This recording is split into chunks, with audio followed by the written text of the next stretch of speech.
ನಮ್ಮ ಇಲಾಖೆ ಗೃಹ ಇಲಾಖೆಯ ಸಹಯೋಗದೊಂದಿಗೆ ಈಗಾಗಲೇ 31 ಜಿಲ್ಲೆಯಲ್ಲಿ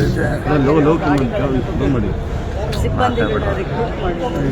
ಸೊ ಈಗ ಟ್ರೈನಿಂಗ್ ನಡೀತಾ ಇದೆ.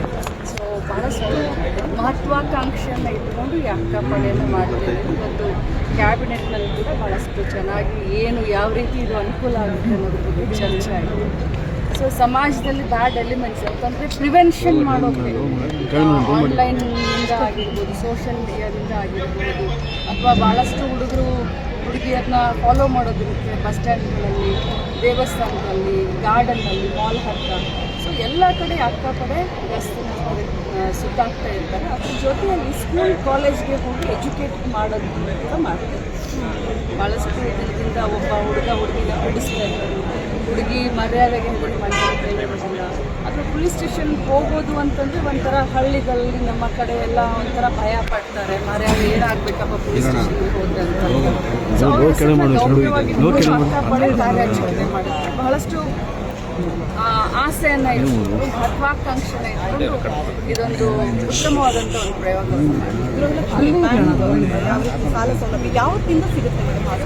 ನಾನು ಮುಂಚೆನೇ ಹೇಳಿದ ಹಾಗೆ 6 ತಿಂಗಳು ಅವರು ಪ್ರತಿ ತಿಂಗಳು 200 ರೂಪಾಯಿ ತಮ್ಮ ಸೇವಿಂಗ್ ಅಕೌಂಟ್ನಲ್ಲಿ 200 ರೂಪಾಯಿಯನ್ನು ಇಡಬೇಕಾಗುತ್ತೆ. ಇದು ನಿರಂತರ, ಬರೀ 6 ತಿಂಗಳು ಅಷ್ಟೇ ಇಡೋದಲ್ಲ. ಪ್ರತಿ ತಿಂಗಳು 200 ರೂಪಾಯಿ ಅವ್ರು ಸೇವ್ ಮಾಡ್ಕೊಂಡ್ರೆ 6 ತಿಂಗಳಿಗೆ ಅವ್ರು ಎಲಿಜಿಬಲ್ ಆಗ್ತಾರೆ. ಅವರು ಒಮ್ಮೆ ಎಲಿಜಿಬಲ್ ಆದವು ಶೇರ್ ಹೋಲ್ಡರ್ಸು, ನಮ್ಮ ಗೃಹಲಕ್ಷ್ಮಿಯ ಶೇರ್ ಹೋಲ್ಡರ್ಸು 6 ತಿಂಗಳಿಗೆ ಎಲಿಜಿಬಲ್ ಆಗ್ತಾರೆ. 6 ತಿಂಗಳ ಆದ ತಕ್ಷಣ ಯಾರ್ಯಾರು ಅಪ್ಲಿಕೆಂಟ್ ಇರ್ತಾರೆ ಅವ್ರನ್ನೆಲ್ಲರನ್ನೂ ಕೂಡ ನಮ್ಮ ಕಮಿಟಿ ಇದೆ, 13 ಜನರು ನಮ್ಮ ಕಮಿಟಿ ಇದೆ. ನಾನು ಅಧ್ಯಕ್ಷೆ ಇದ್ದೀನಿ. ಸೊ ಸೆಕ್ರೆಟ್ರಿ ಅವರು, ನಮ್ಮ ಡೈರೆಕ್ಟರ್ಗಳು, ಸೊ 8 ಜನ ಚುನಾಯಿತ ಡೈರೆಕ್ಟರ್ಗಳು ಬರ್ತಾರೆ ಈ ಒಂದು ಬ್ಯಾಂಕ್ನಲ್ಲಿ. ಸೊ ಆ ಕಮಿಟಿ ಎದುರುಗಡೆ ಇದ್ದು ಸ್ಕ್ರೂಟ್ನಿ ಮಾಡಿ ಒಂದು ಕಮಿಟಿ ನಮಗೆ ಕೊಡ್ತೀವಿ. ಸೊ ಕಮಿಟಿನಲ್ಲಿ ಇಟ್ಕೊಂಡು ನಾರ್ಮ್ಸ್ ಕಂಡೀಷನ್ ಅಂತ ಜಾಸ್ತಿ ಇರೋದಿಲ್ಲ, ಅದನ್ನು ಸ್ಪಷ್ಟವಾಗಿ ಹೇಳ್ತೀನಿ. ಯಾಕಂತಂದರೆ ಹೀಗಾಗಬಾರ್ದು, ನಾಳೆ ಜನರಿಗೆ ನೀವು ಈ ಡಾಕ್ಯುಮೆಂಟ್ಸ್ ಇಲ್ಲ, ನಿಮ್ಮದು ಆದಿಲ್ಲ ಅಂತ. ಯಾಕಂದರೆ ಮಹಿಳೆಯರಿಗೆ ಅನುಕೂಲ ಆಗಲಿ ಅನ್ನೋ ದೃಷ್ಟಿಯಿಂದ ಕಡಿಮೆ ಬಡ್ಡಿ ದರದಲ್ಲಿ ಕೊಡಬೇಕು ಅಂತ ಮಾಡ್ತಾ ಇದ್ದೀವಿ. ಭಾಳಷ್ಟು ಸ್ಟ್ರಿಕ್ಟಾಗಿ ನಾವೇನು ಡಾಕ್ಯುಮೆಂಟ್ಸ್ ಆಗಲಿ ಇದನ್ನ ಮಾಡಲ್ಲ, ಅವ್ರಿಗೆ ಸಹಾಯ ಆಗೋ ರೀತಿ ಮಾಡ್ತೀವಿ. ಜೊತೆಲಿ ಎಲ್ಲ ಮೆಂಬರ್ಗಳಿಗೂ ಕೂಡ ಆರೋಗ್ಯ ವಿಮೆಯನ್ನು ಮಾಡಿಸುವಂಥ ಒಂದು ದೊಡ್ಡ ಸಾಹಸಿಕೆ. ಅಂದರೆ ಮೇಡಮ್ ಆರೋಗ್ಯ ವಿಮೆ ಯಾವತ್ತಿಂದ? BPL ಕಾರ್ಡ್ ಅನರ್ಹ ಮಾಡ್ತಿದ್ದಾರೆ ಅಂತಗಳಿಗೆ ಗೃಹಲಕ್ಷ್ಮಿನ ಕೊಡ್ತಾರೆ.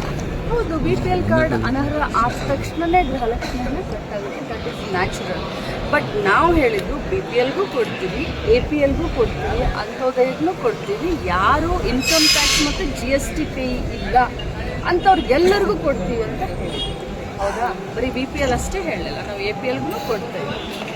ಆದರೆ ಈಗ ಏನು ಹೊಸದಾಗಿ ಸ್ಕ್ರೂಟ್ನಿ ಮಾಡಿ ಏನು BPLನ ಕಟ್ ಮಾಡ್ತಾ ಇದ್ದಾರೆ, ಆ ಲಿಸ್ಟು ಅವ್ರು ನಮಗೆ ಕಳಿಸಿದ್ರೆ ಅವ್ರದ್ದು ಹೋಲ್ಡ್ ಆಗಿದೆ.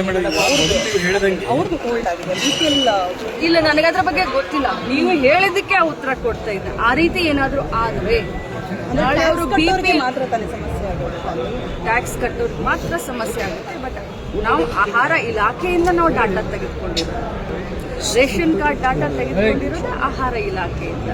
ಅವರು ಫ್ರೆಶ್ ಆಗಿ ಡಾಟಾ ಕೊಟ್ಟು ಡಿಲೀಟ್ ಅದರಲ್ಲಿ ಆಗಿದ್ರೆ ಮನೆ ಯಜಮಾನ್ತಿ. ಸೊ ಅವಾಗ ನ್ಯಾಚುರಲ್ ಆಗಿ ಅದೇ ಮೇಡಮ್, ಈಗ ಇಷ್ಟು ದಿನ ಕೊಡ್ತಾ ಇದ್ರಿ, APL ಕೊಡ್ತಾ ಇದ್ರಿ, BPL ಇನ್ನು ಮುಂದೆನೂ APLಗೂ ಕೊಡ್ತೀವಿ, BPL ಕೊಡ್ತೀವಿ. ಒಂದೇ ಕಂಡೀಷನ್ನು, ನಾನ್ ಟ್ಯಾಕ್ಸ್ ಪೇ, ನಾನ್ GST ಪೇ. ಮೇಡಮ್, ಫೆಬ್ರವರಿ ಮಾರ್ಚ್ಗೆ ಆರ್ಥಿಕ ಇಲಾಖೆಯಿಂದ ದುಡ್ಡು ರಿಲೀಸ್ ಆಗಿದೆ ಮೇಡಮ್. ಒಂದು ವೇಳೆ ಆಗದೇ ಇದ್ರೆ ತಾವು ಮತ್ತೆ ಮನವಿಯನ್ನು ಮಾಡ್ಕೋತೀರಾ? ಖಂಡಿತವಾಗ್ಲೂ ನಾನು ಮನವಿ ಮಾಡ್ಕೊಳ್ಳೋದಿಲ್ಲ, ಮನವಿ ಅಲ್ಲ ಅದು. ಖಂಡಿತವಾಗ್ಲೂ ಫೆಬ್ರವರಿ ಮಾರ್ಚಿದ್ದು ಮಾನ್ಯ ಮುಖ್ಯಮಂತ್ರಿಗಳು ಕೂಡ ಸದನದಲ್ಲಿ ಉತ್ತರವನ್ನು ಕೊಟ್ಟಿದ್ದಾರೆ.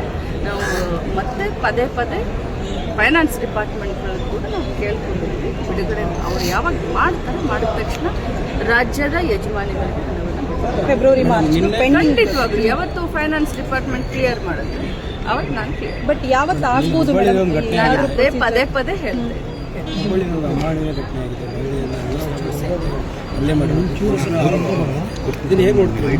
ನೋಡಿ, ಮೊದಲು ಒಂದು ದಿನ ಪೊಲೀಸರ ಮೇಲೆ ಮಾಧ್ಯಮದವರು ತಾವೇ ಎಲ್ಲ ತೋರಿಸಿದ್ದೀರಾ. ಮತ್ತು ನಾನು ಸ್ಥಳೀಯ ನಮ್ಮ ಇಲಾಖೆಯ DD ಅವರು ಕಳಿಸಿದ್ರು. ಆದರೆ 2ನೇ ದಿನ ಮಾಧ್ಯಮದಲ್ಲಿ ತಾವೇ ಎಲ್ಲ ತೋರಿಸಿದ್ದೀರಾ ಯಾವ ರೀತಿ ಘಟನೆ ಆಯಿತು. ಯಾವುದು ಸೋಷಿಯಲ್ ಮೀಡಿಯಾದಲ್ಲಿ ಮಾತಾಡ್ತಾ ಇದೆ. ಯಾಕಂದ್ರೆ ಭಾಳ ಸೂಕ್ಷ್ಮ ವಿಚಾರ ಇದು. ಮಹಿಳೆ ಅಂತ ಬಂದಾಗ ನಾನು ಭಾಳಷ್ಟು ಸೂಕ್ಷ್ಮವಾಗಿ ಸಂವೇದನಶೀಲ ಆಗಿ ನಾನು ಮಾತನಾಡಬೇಕಾಗುತ್ತೆ. ಒಂದೇ ಮಾತು, ಯಾರದೇ ತಪ್ಪು ಪೊಲೀಸ್ ಡಿಪಾರ್ಟ್ಮೆಂಟ್ ಆಗಿದ್ದು ಇನ್ನೊಬ್ಬರು ತಪ್ಪಿದ್ದಸ್ತರ ಮೇಲೆ ಚಾಲ